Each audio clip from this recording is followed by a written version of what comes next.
$2.5 billion raise किए Russian telecom company MTS के लिए।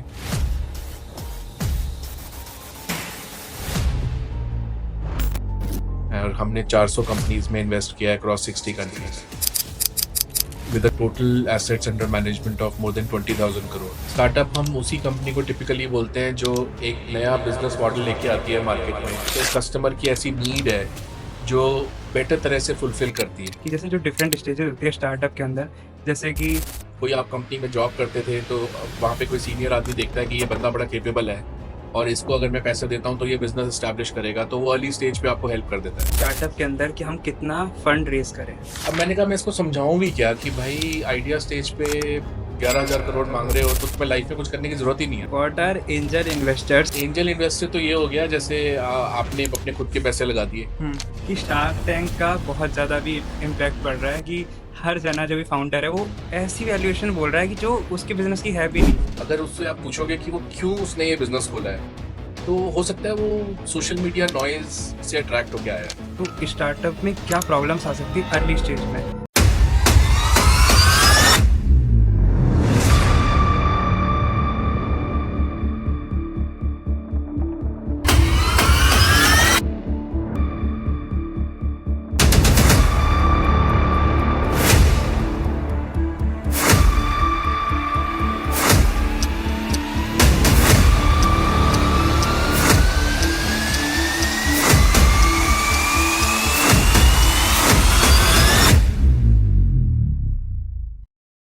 Hello everyone, I just hope you all are doing good. तो आप सब लोगों की बहुत रिक्वेस्ट थी कि सफलता की बातें जिसको आप लोगों ने बहुत पसंद किया स्पॉटिफाई पे, अमेजॉन म्यूजिक्स पे, डीजर पे और अन्य बहुत प्लेटफॉर्म्स पे, तो आपका ये बहुत बड़ा क्वेश्चन था कि हम यूट्यूब पे कब ला रहे हैं इस वीडियो को।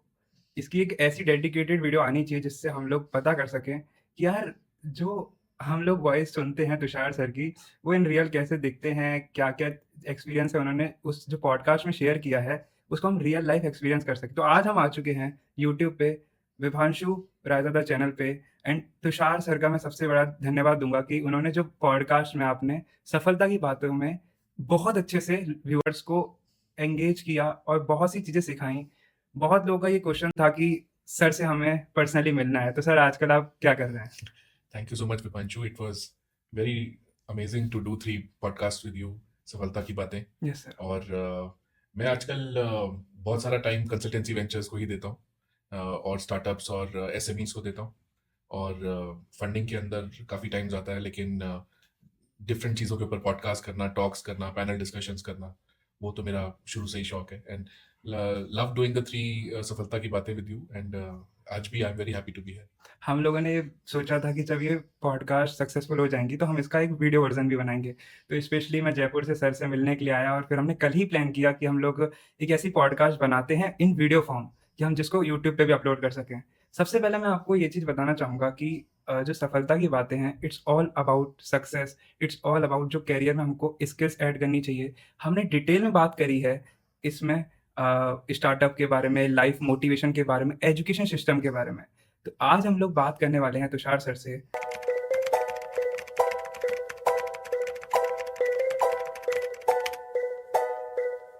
सबसे पहले मैं सर से इस बार रिक्वेस्ट करना चाहूँगा कि सर न्यू ऑडियंस के लिए आप अपना इंट्रोडक्शन वापस दे दीजिए। मेरा नाम तुषार कंसल है और मैं कंसल्टेंसी वेंचर्स का फाउंडर हूँ।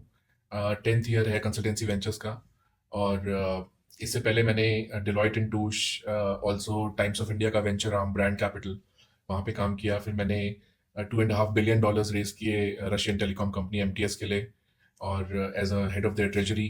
And lastly I was chief financial officer of distribution logistics, जो अमेरिकन प्राइवेट इक्विटी फंड गोगनाइन पार्टनर्स की कंपनी है।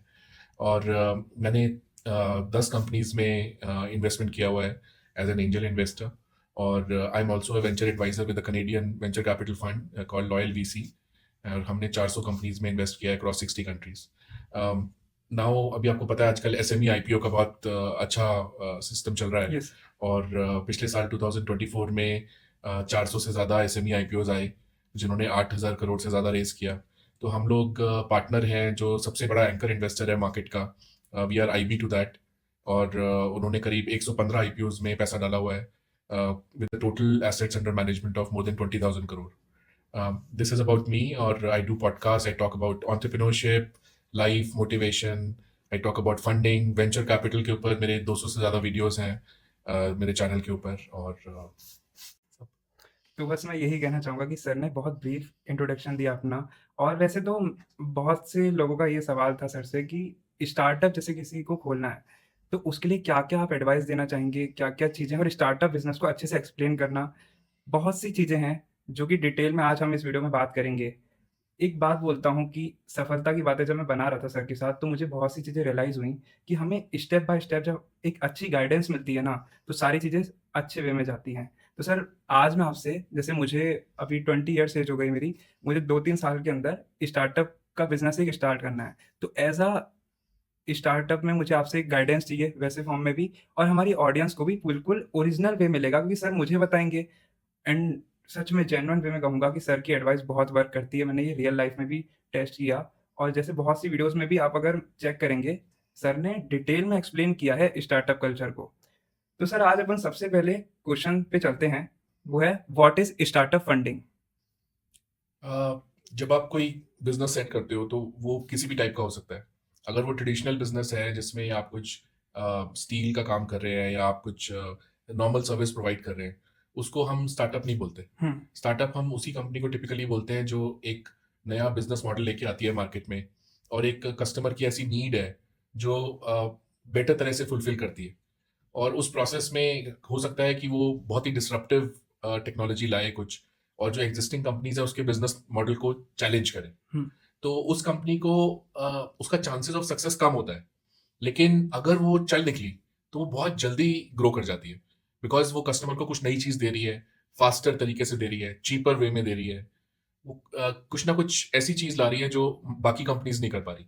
लेकिन in the process of creating a presence उसको फंडिंग चाहिए होती है, क्योंकि बहुत सारे फाउंडर्स होते हैं, वो यंग ही होते हैं, तो नेचुरली वो इतना बूटस्ट्रैप नहीं कर सकते, अपनी जेब से नहीं डाल सकते।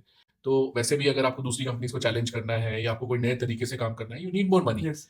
तो स्टार्टअप फंडिंग उसी को कहते हैं जिसमें हम डिफरेंट स्टेजेस डिफाइन करते हैं, और हर स्टेज पे एक डिफरेंट टाइप का इन्वेस्टर होता है मार्केट में जो उस स्टार्टअप को फंडिंग देता है और उसकी नीड को करता है। तो जैसे हम लोगों का अराउंड 450 वीसी फंड्स और फैमिली ऑफिसेस का नेटवर्क है, और इसमें India, Singapore, Dubai, US, UK, पांचों एरिया से हमारे पास इन्वेस्टर्स हैं। और हम लोग वेंचर कैपिटल के फील्ड में ज़्यादा हैं, बहुत अर्ली स्टेज में नहीं है, बट वो हमारा डिफाइंड एक एरिया है जिस जिस टाइप की स्टार्टअप को हम फंडिंग प्रोवाइड करते हैं। और अगर एसएमई है तो थोड़ा सा साइज अगर ठीक है, प्रॉफिटेबिलिटी है, तो we can bring it to the exchange, उसका आईपीओ लॉन्च कर सकते अच्छा, तो सर ने जैसे इसमें बात करी डिफरेंट स्टेजेस के बारे में स्टार्टअप के, तो अब हम इसी से एक सवाल पूछते हैं, what are the different stages of startup funding? Series A, series B and etcetera. इनको सर मैं ये पूछना चाहूँगा कि जैसे जो डिफरेंट स्टेजेस होती है स्टार्टअप के अंदर, जैसे कि सीरीज़ ए और सीरीज़ बी, तो ये होती क्या है एक्चुअल में? हैं। ये बेसिकली नाम दिए हुए हैं हमने। अगर आप आइडिया स्टेज पर हो तो आपके ऊपर ट्रस्ट कौन करेगा? आपके तो फ्रेंड्स एंड फैमिली ही पैसा डालेंगे। हुँ, या हो सकता है कोई आप कंपनी में जॉब करते थे तो वहाँ पे कोई सीनियर आदमी देखता है कि ये बंदा बड़ा कैपेबल है और इसको अगर मैं पैसा देता हूँ तो ये बिजनेस स्टैब्लिश करेगा, तो वो अर्ली स्टेज पे आपको हेल्प कर देता है। तो वो अर्ली स्टेज फंडिंग हो जाती है, सीड फंडिंग हो जाती है। उसी के बाद अगर आप थोड़ा सा आगे आपको और फंडिंग चाहिए होती है तो आप एक्सेलरेटर या इंक्यूबेटर के पास जाते हो, या आप स्टार्टअप इंडिया स्कीम गवर्नमेंट की है जिसमें आपको मिल जाते हैं पैसे। अ, उसके बाद एक स्टेज आती है जब आप एंजल नेटवर्क के पास जाते हो। जैसे नेटवर्क्स हैं जो लेट्स वेंचर है, फार्ड नेटवर्क है, वी फाउंडर सर्कल है, इन्फ्लेक्शन पॉइंट वेंचर है, एजिलिटी वेंचर है, उसके पास जाते हो आप। और उससे ज़्यादा आपको फिर नेक्स्ट स्टेज पे फंडिंग चाहिए होती है, फिर वो सीरीज फंडिंग डिफाइन होती है। सीरीज़ वो फंडिंग। प्री सीरीज ए, फिर सीरीज ए, फिर सीरीज बी, सीरीज सी, सीरीज डी, और कई सारी कंपनीज है जैसे उबर है, वो इतने राउंड्स कर चुकी है, सीरीज एम एन जेड, पता नहीं वो कहाँ पहुंच गई है। तो it is just they name the series because आज एज एन इन्वेस्टर आपके पास एक अपॉर्चुनिटी आती है कि आपको स्पेस एक्स में मेरे को पीछे आई थी, स्पेस एक्स का एक राउंड आया था, अच्छा, तो वो सीरीज पता नहीं कौन सा राउंड था वो, इतनी फंडिंग हो चुकी थी और कंपनी अभी भी प्राइवेट है, 100 बिलियन से ऊपर की वैल्यूएशन है, लेकिन वो राउंड चल रहा है। राउंड चल रहा तो है वो अभी। डिफाइन होके आ जाता है आपके पास। सबसे बड़ी चीज़ यही आती है कि स्टार्टअप के अंदर कि हम कितना फंड रेज़ करें, हम्म। अमाउंट कितना रेज़ करें, क्योंकि कुछ लोग होते हैं कि जो 1 करोड़ वो कर लेते हैं रेज़। तो कैसे अपन डिफाइन करें कि हम लोग कितना अमाउंट रेज़ करना चाहिए और कितना अमाउंट रेज़ करना चाहिए? देखिए, कई आपको लोग मार्केट में मिलेंगे ना, बल्कि मैं कहूंगा कि शायद 70-80% जो आपको फाउंडर्स मिलते हैं उनको क्लियरली पता ही नहीं होता कि कितना राउंड रेस करना है। तो they always quote a very high figure. अभी एक दुबई का फाउंडर आया था, उसकी रेवेन्यू था around 80 lakhs 80 lakhs rupees rupees. Rupees 80 lakhs। और वो अपनी वैल्यूएशन बोल रहा था $78 million। तो मैंने उसको बोला, मैंने कहा ऐसे वर्क नहीं करता ऐसे, मतलब कि आप कुछ भी मांग लो। तो बेसिकली आपको देखो, पैसा अगर आप शुरू में ले रहे हो, कंपनी छोटी है, तो आपको ज्यादा शेयर्स देने ज्यादा पड़ेंगे। शेयर्स तो देने तो इन्वेस्टर को वो फाउंडर पसंद ही नहीं आता जो अपना सारा एक्स्ट्रा शेयर देने को तैयार है शुरू में, बिकॉज इज ग्रीडी यस। कि मेरे को अभी 5 करोड़ मिल जाए, मुझे 25 करोड़ मिल जाए, मुझे 50 करोड़ मिल जाए। तो इंडिया में अलग चलता है, यूएस में अलग चलता है। जैसे इंडिया में शुरू में आपको 20-25 लाख रुपए, 40 लाख रुपए तक मिलते हैं। उसके बाद थोड़ा सा हायर स्टेज पे आप जाते हो तो 1 करोड़, 2 करोड़, 5 करोड़, और फिर आप प्री सीरीज ए में जाते हो तो $1 million, $3 million, $4 million। तो वो चलता है जो यहाँ पे। और थोड़ा बिजनेस वाइज भी फर्क होता है। जैसे कुणाल शाह, जिन्होंने फ्री चार्ज बेची थी स्नैपडील को, स्नैपडील को। अब वो तो इतना फेमस आदमी है, तो व्हेन ही स्टार्टेड क्रेड उसको आराम से he got a lot of money. तो डिपेंड करता है कि बिजनेस प्लान क्या है, फाउंडर कौन सा है, फाउंडर कौन सा है। उसके ऊपर काफी डिपेंड करता है। ऐसे कोई फिक्स्ड रेंजेस नहीं है, बिजनेस के ऊपर भी बहुत डिपेंड करता है। पर इंडिया में कम है, बिकॉज यूएस में डॉलर की अवेलेबिलिटी बहुत ईजी है एज कम्पेयर टू रुपी। तो वहां पर आपको ज्यादा अमाउंट मिलता है, बिकॉज फिर आपके खर्चे भी ज्यादा होते हैं ना। अगर आप यूएस वाली मार्केट में ऑपरेट कर रहे हो, you are spending in dollars, तो फिर आपको 1 मिलियन 2 मिलियन सीड स्टेज में लोग मांगते हैं, तो वो मिल भी जाता है। तो वो फर्क रहता है दोनों से। मैं ये पूछना चाहूँगा, जैसे आपकी कंसल्टेंसी वेंचर नाम की कंपनी है, फाइनेंस कंपनी है, तो आपको कभी ऐसा हुआ है कि स्टार्टअप के लिए किसी फाउंडर ने पूछा हो और वो अमाउंट बहुत ज़्यादा हो, कि मतलब आपको ये लग रहा हो कि यार ये बिज़नेस इतना है भी नहीं और आइडिया भी वर्क नहीं करेगा? अरे, एक केरला की कंपनी आई थी मेरे पास, उसने बोला कि मैं रियल एस्टेट डीएलएफ को compete करने के लिए रियल एस्टेट बिजनेस बनाऊंगा। बनाऊँगा। था नहीं कुछ, था नहीं। आइडिया स्टेज पे था। तो उसने अपनी बोला कि सर मैंने वैल्यूएशन करा रखी है, और मैंने केरला स्टार्टअप मिशन से एम्पैनल्ड एक रजिस्टर्ड वैल्यूअर से करा रखी है। तो मैंने कहा अच्छा ठीक है, रजिस्टर्ड वैल्यूअर का लाइसेंस है और केरला स्टेट स्टार्टअप मिशन से एम्पैनल्ड है। तो मैंने वो वैल्यूएशन देखी, तो वो $1.3 बिलियन की वैल्यूएशन थी, विच इज लाइक 11,000 करोड़, 11,000 12,000 हाँ। करोड़। तो अब मैंने कहा मैं इसको समझाऊं भी क्या कि भाई आइडिया स्टेज पे 11,000 करोड़ मांग रहे हो, तो तुम्हें लाइफ में कुछ करने की जरूरत ही नहीं है। वही। मतलब अभी ले लो पैसे, फिर कुछ करो मत। करो मत, हाँ। तो ऐसे कई वियर्ड केसेस आते रहते आते रहते हैं। Sir, what are angel investors and how they are different from venture capitalist? Angel investor तो ये हो गया, जैसे आपने अपने खुद के पैसे लगा दिए तो आप एंजल इन्वेस्टर हो गए। एंजल वैसे इन्वेस्टर भी शार्क टैंक के बाद एक्सपोजर लेवल बहुत है लोगों बहुत में। ज़्यादा, मैं ये इस पे अभी आने वाला हूँ कि शार्क टैंक का बहुत ज़्यादा भी इम्पैक्ट पड़ रहा है कि हर जना जो भी फाउंडर है वो ऐसी वैल्यूएशन बोल रहा है कि जो उसके बिजनेस की है भी नहीं, कि वो आइडिया लेके आएगा इतना सा और वो मांगेगा, जैसे आपने बताया, बहुत ज़्यादा अमाउंट। कि आजकल बिजनेसमैन ही कुछ सोचते हैं कि यार ये मतलब ये वैल्यूएशन मांग कैसे रहा है इतनी बड़ी। शार्क टैंक का आई ऑल्सो फील कि बहुत ज़्यादा इम्पैक्ट पड़ा है, और ये पॉजिटिव इम्पैक्ट भी और नेगेटिव भी है, दोनों तरह से है। एक्सपोजर बढ़ गया है लोगों में। हाँ। लेकिन हर कोई एंजल इन्वेस्टर सोचता है कि हम भी डालें हम स्टार्टअप भी में। डालें, हाँ हम भी डालें। ऑल्दो मैं वैसे इस व्यू का हूं कि angel investing is not easy, क्योंकि वैसे ही 92% स्टार्टअप्स एक लेवल के बियॉन्ड ग्रो नहीं कर पाती एज पर स्टैटिस्टिक्स। तो अगर आप 10 कंपनीज में पैसे डाल रहे हो, तो वो जो पैसा आप डाल रहे हो वो आपका बहुत ही स्पेयर मनी होना चाहिए। ऐसा नहीं है कि आप अपने बिजनेस से निकाल के उसको आप बेट कर दो, बिकॉज उसका रिस्क लेवल है। रिस्क लेवल है। रिस्क रिटर्न जो मैट्रिक्स है उसका, वो थोड़ा सा कॉम्प्लिकेटेड है उसका। लेकिन एंजल इन्वेस्टर वो है जो खुद के पैसे डाल रहा है। वीसी फंड वो है जो मार्केट से उठाता है पैसे, लिमिटेड पार्टनर से पैसे उठाता है, उसका एक फंड बनाता है, स्ट्रक्चर, उसमें एक टीम रखता है, सेबी का लाइसेंस होता है, उसके बाद उस पैसे को आगे इन्वेस्ट करता है। तो VC is someone who is managing other peoples money, और एंजल खुद का मनी। एंजल खुद का मनी है। तो सर, ये what is venture capital and ये कैसे ऑपरेट होता है वेंचर कैपिटल? वेंचर कैपिटल ऐसे ऑपरेट होता है कि सपोज आपने ऑलरेडी इन्वेस्टमेंट की हुई है, तो आपकी क्रेडेंशियल्स हैं as an investor. As investor तो आप सेबी के पास जाते हो, securities and exchange board of India, उनसे आप 3 टाइप के वीसी फंड्स होते हैं, AIF 1, AIF 2 और AIF 3। तो आप चूज करते हो कि आपको कौन सा फंड खोलना है। इसको आप एक्सप्लेन करते हैं? AIF 1 वो होता है जो एंजल इन्वेस्टिंग करता है, छोटे छोटे टिकट्स में ही करता है, प्राइवेट कंपनी, स्टार्टअप्स में। AIF 2 वो होता है जो 50% तक उसको अलाउड होता है स्टार्टअप्स में पैसा डालना, और 50% उसको अलाउड होता है स्टॉक मार्केट्स में पैसा डालना, लिस्टेड कंपनी। लिस्टेड कंपनी में। और टिकट ज्यादा रख सकता है। AIF 1 में तो छोटी टिकट्स ही होती है अलाउड। और तीसरा AIF 3 होता है, वो सिर्फ स्टॉक मार्केट में इन्वेस्ट कर सकता है, वो अनलिस्टेड कंपनी अनलिस्टेड में नहीं कर सकता। तो ये 3 टाइप की AIFs होती हैं, और वो सेबी का जो प्रोसेस है वो काफी चेक करते हैं कि आपके क्रेडेंशियल्स क्या हैं, क्यों आपको दूसरे लोगों का पैसा वो अलाउ करे सेबी लेना, हम्म, कि आप आज आईसीआईसीआई का 100 करोड़ लेके बैठे हो, तो आईसीआईसीआई का रिस्क आ गया, तो सेबी आपको क्यों दे लाइसेंस? हाँ ये तो है। तो वो पूरे क्रेडेंशियल चेक होते हैं, और उसके बाद आपका फंड खुलता है, और फिर आप एज अ स्पॉन्सर, बिकॉज आप जिन लोगों ने फंड खोला होता है उनको जीपीज बोलते हैं, जनरल पार्टनर, जनरल पार्टनर्स। और उनको खुद का भी कुछ पैसा लगाना पड़ता है, बिकॉज उनकी कुछ स्किन होनी चाहिए गेम में। तो 3% अमाउंट उनको खुद का लगाना पड़ता है। जैसे अगर 100 करोड़ का फंड है तो 3 करोड़ खुद के लगाने पड़ेंगे, और बाकी 97 करोड़ आप मार्केट से जाके रेज करते हो। तो उसमें एच भी हो सकते हैं, जो रिच लोग होते हैं, एंजल इन्वेस्टर्स भी हो सकते हैं, और उसमें इंस्टीट्यूशनल इन्वेस्टर्स भी हो सकते हैं, जो बहुत बड़े पेंशन फंड्स होते हैं, एंडाउमेंट फंड्स होते हैं, उनको स्टॉक मार्केट में डाल रहे होते हैं, तो वो कुछ आप में भी डाल देते हैं कि हम कुछ वीसी में भी वी वांट टू ट्राई। तो वहां से आप फंड रेज करते हो, फिर कुछ अमाउंट तो आप हर साल काटते हो। जैसे 100 करोड़ का 2% आप हर साल काटोगे, 2 crore to run your office, अच्छा। किराए, सैलरीज। छोटी सी टीम रखते हो 4-5 लोगों की, एक प्रिंसिपल होता है, कुछ एनालिस्ट होते हैं, एक सीएफओ होता है, छोटी टीम होती है। और जब आप इन्वेस्ट करने के बाद एग्जिट करते हो, तो जो आपका कैपिटल गेन बनता है, जो प्रॉफिट बनता है, उसका जनरली 20% आप रख लेते हो, और 80% आप इन्वेस्टर्स को इन्वेस्टर्स को दे देते। देते हो। तो ये सिंपल तरीके से वीसी फंड ऑपरेट। आजकल के समय में जैसे 2025 चल रहा है, तो स्टार्टअप में क्या प्रॉब्लम्स आ सकती है अर्ली स्टेज में, जो आपको फील होती है? मुझे लगता है नॉइज बहुत है। मतलब जैसे आज एक फाउंडर ना, वो अगर उससे आप पूछोगे कि वो क्यों उसने ये बिजनेस खोला है, तो हो सकता है वो सोशल मीडिया नॉइज से अट्रैक्ट होके आया है।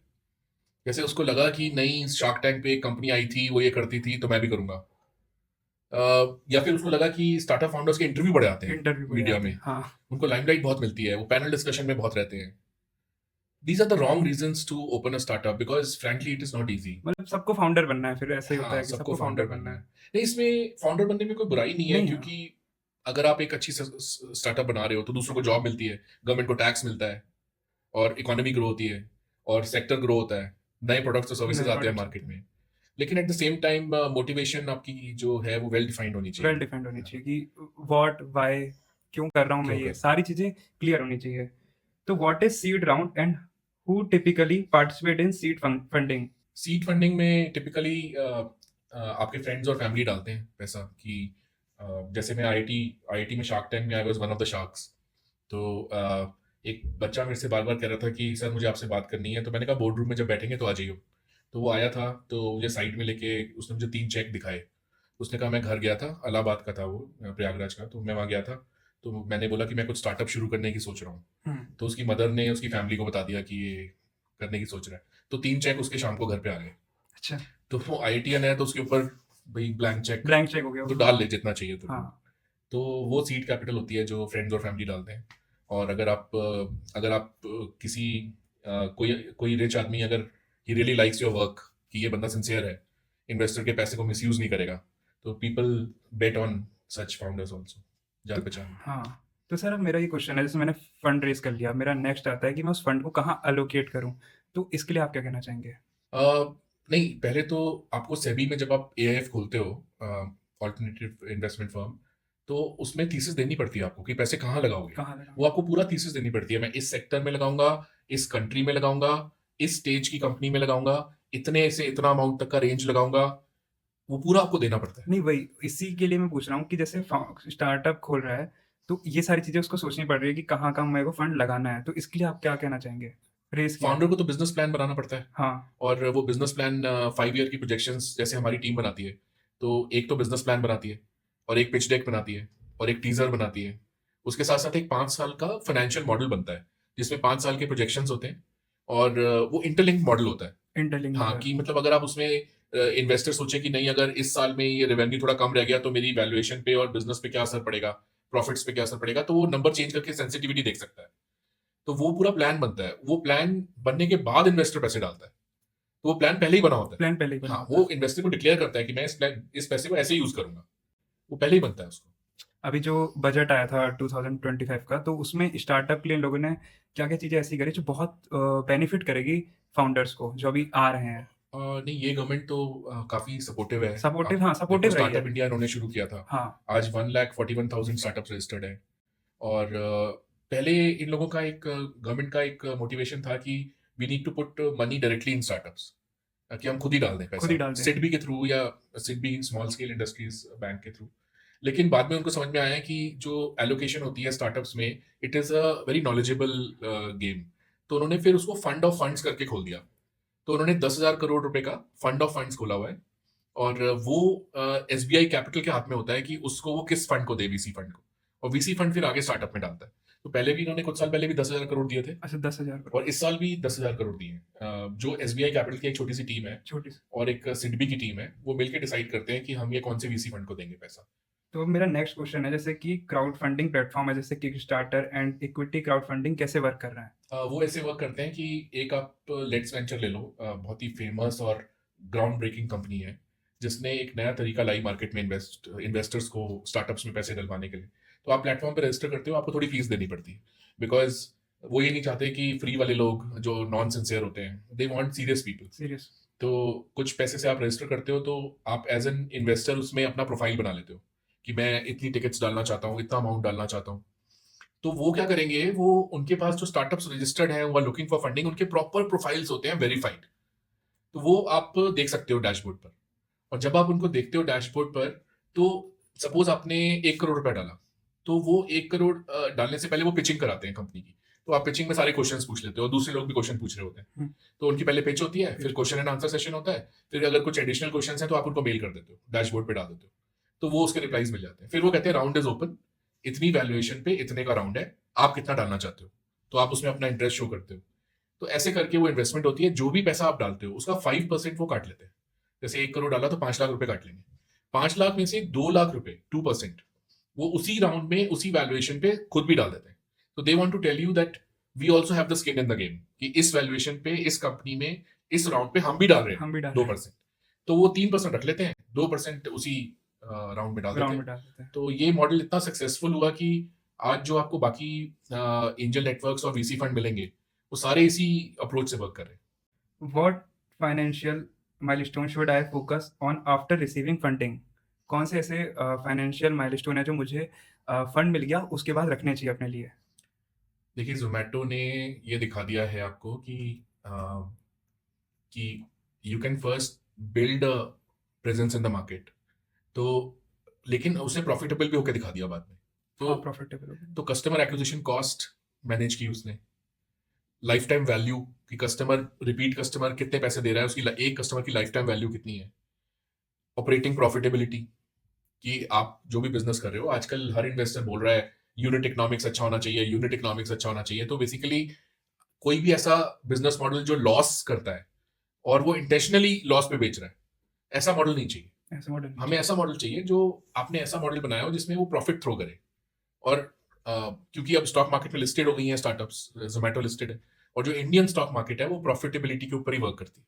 उनको प्रॉफिट चाहिए। उनको प्रॉफिट चाहिए तो ये तो। एक कंपनी जो बहुत लंबे टाइम तक लॉसेस दे रही होती है, उसको स्टॉक मार्केट उसके शेयर को पनिश करती है। अब अपन पॉडकास्ट के लास्ट क्वेश्चन पे पहुंच जाते हैं कि कौन कौन सी ऐसी एडवाइसेस है जो आप स्टार्टअप बिजनेस मैन जो भी आना चाह रहा है, फाउंडर बनना चाह रहा है, जो कि सीरियस है, उनको आप देना चाहेंगे आज 2025 के हिसाब से पूरा?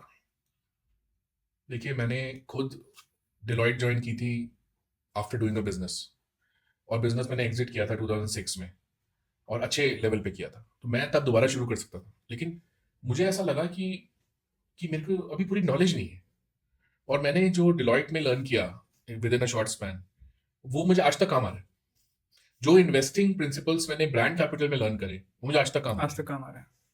जो मैंने ट्रेजरी ऑपरेशंस और कॉर्पोरेट फाइनेंस एमटीएस में सीखा, डेट कैसे रेज करते हैं वो सीखा, इंटरनेशनल स्ट्रक्चर्ड फाइनेंस क्या होती है वो सीखा। तो मैं तो सबको ये एडवाइस करता हूँ, कई लोग बोलते हैं डिग्री छोड़ के शुरू कर दो। मैं तो कहता हूँ यार, आप ना रिसर्च करो। आपको जितने सक्सेसफुल फाउंडर्स मिलेंगे ना, उसमें से 99% एजुकेशन करने के बाद करते हैं। और बहुत अच्छा होगा अगर आप जिस सेक्टर में कुछ करना चाहते हो उसकी एक कंपनी ज्वाइन कर लो। कंपनी जो उस कंपनी में सीखोगे ना, वो ये डिग्रियां करके नहीं सीखोगे। अब एलॉन मस्क कहता है ना कि मेरे को डिग्री नहीं देखनी, मैं इंटरव्यू लूंगा विदाउट सीइंग की डिग्री क्या है। तो वो जो ये आईवी लीग कॉलेजेस का कॉन्सेप्ट है कि 2.5 करोड़ की फीस दे दी, 5 करोड़ की फीस दे दी, फिर 10 साल तक लोन चुका रहे हैं, वो इस चीज से वो कहता है बचो। तो मैं एक स्टार्टअप फाउंडर को बोलूंगा, आजकल तो स्टार्टअप एमबीएस खुल रहे हैं, हाँ स्टार्टअप एमबीए स्कूल का मीसा बहुत स्कूल ऑफ बिजनेस है। बहुत हेल्प कर रहे हैं। हाँ, आप जैसे वाई कॉम्बिनेटर के प्रोग्राम्स होते हैं यूएस में, ऐसे आप प्रोग्राम्स ज्वाइन करो, आप देखो ना क्या हो क्या रहा है मार्केट में, और फिर आप अपना खुद का खोलो। डेफिनेटली सक्सीड करेगा, अच्छा हाँ, चलेगा। कुछ यूनिक लाओ, कुछ ऐसा लाओ जो कि बहुत ज़्यादा प्रॉफ़िटेबल हो। और मैं एक चीज़ पूछना चाहूँगा इसी प्रॉफ़िटेबल से सर, कि जैसे स्टार्टअप खोल लिया, फिर 3-4 साल हो गए वो लॉस में ही चल रहा है। तो फिर किस टाइम अपन को ऐसा डिसाइड करना चाहिए कि नहीं भाई बंद कर देते हैं, वरना पूरा का पूरा जो भी फंड है वो पूरा खत्म हो जाएगा एक बार में। ऐसा कौन-सी स्टेज पे अपन को लगता है कि जैसे कि बिज़नेस लॉस पे भी जाता है। एक टाइम आता है जब बिज़नेस लॉस पे जाता है, बट फिर वापस राइज़ पे आता है। बट वो एक बिज़नेस है जो कि 2-3 साल हो गए हैं, वो लॉस पे ही जा रहा है। तो अपन कौन-सा ऐसा टाइम है जिस टाइम अपन सोचे कि फिर बस बंद कर देते हैं? देखिए, जब तक आप इस लेवल पे आते हो ना कि ऑलरेडी आपका इन्वेस्टर बैठा हुआ है आपके पास, 2-3 राउंड हो चुके हैं फॉर एग्ज़ाम्पल। अब वो इन्वेस्टर भी कह रहे हैं कि यार ये कैसा बिज़नेस मॉडल है कि लॉसेस जा नहीं रहे। Customer are not willing to pay the amount जो ये एक्सपेक्ट कर रहे हैं। तो जिस टाइम कस्टमर की बैकिंग लगता है कि नहीं है, कस्टमर की बैकिंग, वो प्रॉफिटेबिलिटी नहीं आएगी, तो कई इन्वेस्टर उस टाइम पे हाथ खींच लेते हैं। अब जैसे आप बायजूस की बात करते हो कि $22 बिलियन की कंपनी थी लास्ट राउंड में, वो 2 महीने के अंदर बंद हो वो गई। 2 महीने के अंदर बंद हो गई। तो अगर आप उसका देखोगे कि 2 महीने में कैसे बंद हो गई, तो ऐसा तो नहीं था कि इंडिकेशंस नहीं थे फाउंडर के पास कि उसको क्या ठीक करना चाहिए, और या फिर कस्टमर सपोर्ट कर रहे हो। अगर कस्टमर भी सपोर्ट कर रहे होते और वो फाउंडर दुबई में बैठ के सही तरह से कंपनी नहीं चला रहा होता, तब भी चल जाती कि कस्टमर सपोर्ट कर रहा है। बट अगर कस्टमर सपोर्ट नहीं कर रहा, ऊपर से आपके इन्वेस्टर रिलेशंस अच्छे नहीं है, ऊपर से आपने पब्लिक रिलेशंस पीआर अच्छी नहीं है कि मीडिया में सारे आर्टिकल नेगेटिव ही आते हैं, बहुत सारे रीजंस बन गए, 2 महीने में बंद हो गई। नहीं, ये सबसे बड़ा एक सवाल था पूरा पब्लिक के अंदर, एक बहुत ज़्यादा शॉकिंग रहा था बायजूस का बंद होना। तो ऐसा क्या हुआ है कि इस चक्कर में जैसे बायजूस का इतना ड्रास्टिक लॉस हुआ कि वो बंद ही हो चुकी? देखिए, वो एक प्रोडक्ट बेच रहा था जिसके लिए उसको बायर्स नहीं मिल रहे थे, कि उसका एक कंटेंट था और एक टैब था जिससे वो कंटेंट व्यू होता था। अब आजकल क्या है, कंटेंट ना गूगल ने, चैट जीपीटी ने, यूट्यूब ने डेमोक्रेटाइज कर दिया। हर चीज अवेलेबल है। जो आप सोचते हो कि मैं हार्वर्ड ज्वाइन करूंगा और उसके 4 करोड़ रुपए दूंगा, 3 करोड़ रुपए दूंगा, उसका कंटेंट भी अवेलेबल है। तो थोड़ा पे करके अवेलेबल है। हाँ, but everything is content is not exclusive anymore. और आप सोचो कि आप कंटेंट के बेस पे लाखों के पैकेजेस पेरेंट से लोगे, जबकि उनको कोचिंग इंस्टीट्यूट में इतने सस्ते प्रोग्राम्स मिल रहे हैं। कौन ही देगा फिर? तो मार्केट डिडंट सपोर्ट। वही चीज़। तो सर आपने बहुत अच्छे से एक्सप्लेन किया स्टार्टअप बिज़नेस को, स्टार्टअप कल्चर को, क्या होती है स्टार्टअप फंडिंग, कैसे फंड रेज़ किया जाता है, कितना फंड रेज़ करना चाहिए। तो मेरे को लगता है बहुत लोगों को जो भी स्टार्टअप स्टार्ट करने की सोच रहे हैं, तो उनको बहुत ज़्यादा हेल्प हुई होगी, इन्फॉर्मेशन मिली होगी। एंड सबसे बड़ी चीज़ ये थी कि स्पॉटिफ़ाई, अमेज़न म्यूज़िक, डीज़र, जियो सावन और बहुत से प्लेटफ़ॉर्म्स पे अवेलेबल था, बट हमारी यूट्यूब की ऑडियंस को चाहिए था कि यूट्यूब पे भी आए। मुझसे बहुत लोगों के क्वेश्चन्स आए थे कि आप क्यों नहीं लॉन्च करें? मैंने कहा करेंगे तो अच्छा करेंगे, एक्सक्लूसिव करेंगे, इसलिए बस थोड़ा-सा टाइम लग गया, बट जो भी लाए, हम बहुत बेस्ट लाएँगे। बस यही चीज़ है। सर आप हमारी ऑडियंस को क्या कहना चाहेंगे? नहीं, मैं ये बोलना चाहता हूँ कि the world is your playground. और जिस तरह से विभांशु यंग एज में इतना कुछ कर रहा है, टॉपर भी है कॉलेज का, हुँ, और साथ में पॉडकास्टिंग भी कर रहा है, और इतने सारे प्लेटफॉर्म्स पे पॉडकास्ट करता है, अब यूट्यूब में भी कर रहा है। तो मतलब आप अपना बेस्ट ट्राई करो, खुश रहो, अच्छी हेल्थ रखो, और एक अच्छा बैलेंस ऑफ लाइफ मेंटेन करो, and you will definitely find success. मेरा यही मंत्र है जीवन का कि जो वो थ्री इडियट्स मूवी थी जिसमें बोला था कि अपन को स्किल्स पे वर्क करना है, मैं स्किल्स पे वर्क कर रहा हूँ, पैशन के साथ चीज़ें कर रहा हूँ। जो मेरा ड्रीम है उसको मैं सक्सीड कर रहा हूँ, नॉलेज को साथ लेके चल रहा हूँ। तो बस ऐसे ही सारी चीज़ें चल रही हैं। तो बस मैं सर आपसे ये चीज़ कहना चाहूँगा कि आप हमारी ऑडियंस को बस लाइक, सब्सक्राइब सबके लिए बोल दीजिए। वैसे तो बोलने की ज़रूरत नहीं है, लोगों ने बहुत प्यार दिखाया ही है अमेज़न और बहुत से प्लेटफ़ॉर्म्स पे, बट यूट्यूब की जो स्टाइल है हमारी, तो बस इस वीडियो को लाइक कर दीजिएगा, शेयर कर दीजिएगा और सब्सक्राइब कर दीजिएगा। एंड सर का जो चैनल है, उसका लिंक आपको मिल जाएगा। और सबसे बड़ी चीज़, आपका बहुत ईज़ी कर दिया यूट्यूब ने, @ आप मेंशन कर सकते हो, तो जैसे ही आप क्लिक करेंगे, तो सर के चैनल पे पहुँच जाएँगे, जहाँ पे सर ने बहुत सी पॉडकास्ट, बहुत सी ऐसी इन्फॉर्मेशन दी है, जिससे आपकी लाइफ़ में कुछ ना कुछ वैल्यू ऐड होगी और ये बहुत ज़रूरी है। तो बस यही कहूँगा, साइनिंग ऑफ। आज की इस पॉडकास्ट में आप लोगों ने बहुत सी चीज़ों के बारे में सीखा है, जो मैंने आपको एक्सप्लेन कर दिया, सर ने एक्सप्लेन कर दिया। So bye-bye.